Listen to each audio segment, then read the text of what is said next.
Good morning, BHS. This week marks the second official day for Truth and Reconciliation.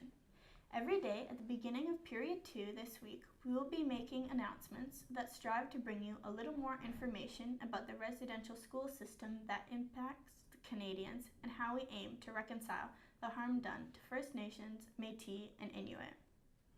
Students and staff are advised that this announcement contains references to the trauma that occurred at residential schools across Canada. We know this information may be very difficult for some people. If you find yourself upset and in need of support, please reach out to Guidance, the Wabanong Student Center, Julie or Sherry Lee, or a trusted adult. In the moment, you can also try taking some long, deep breaths to quiet your mind, body, and heart. Many of us are familiar with Orange Shirt Day and Every Child Matters. Orange Shirt Day is now a statutory holiday to honor the children who died, as well as the survivors of residential schools, their families, and communities. This week is meant to build on our knowledge and start to fill in the gaps in our understanding of the monumental harm caused by the residential schooling system, which lasted for over 100 years and enacted a genocide against Indigenous cultures, communities, and peoples in Canada. It is important that we face the hard truth in our history. One example is Chaney Wenchak. He was an Ojibwe First Nations boy who ran away from Cecilia Jeffrey Indian Residential School, where he boarded for 3 years in Kenora, Ontario. He died of hunger and exposure at Farlane, Ontario, while trying to walk 600 kilometers back to his home, Ogoki Post, on the Martin Falls Reserve. We will watch his story at the end of this announcement. The First Nations, Métis, and Inuit resistance was silent, but we now know some of their stories. In knowing the stories, we uncover the truth so that we can move forward in rebuilding our relationship between Indigenous communities and Canadians.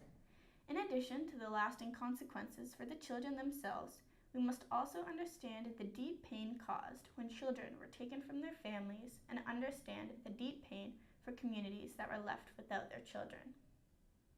The National Day for Truth and Reconciliation on Friday, September 30th opens the door to conversations on all aspects of residential schools.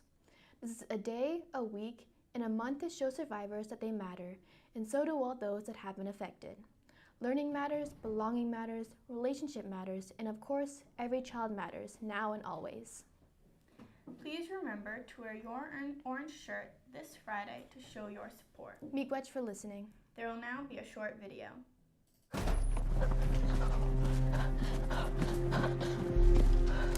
Johnny wanted to go back home.